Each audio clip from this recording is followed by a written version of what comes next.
Daha.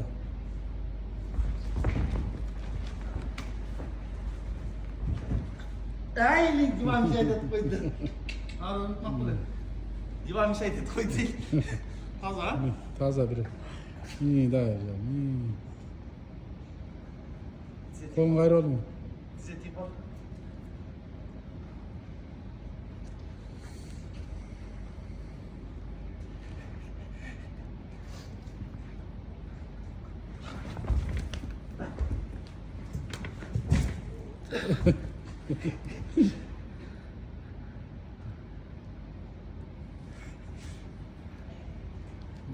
Kurtar gitti.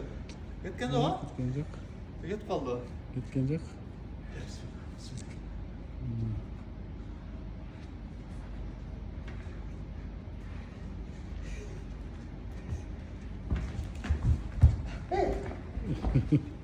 Maşallah maşallah.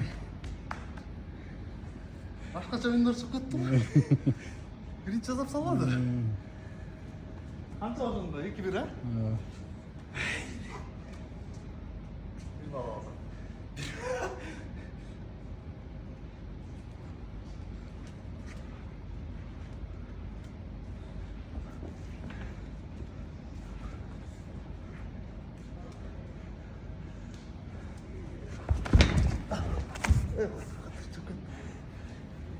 Bal kasını alalım. Bir dakika ver.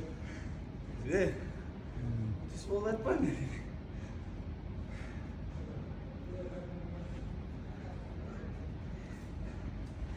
Çıktı mı? Eski lakin.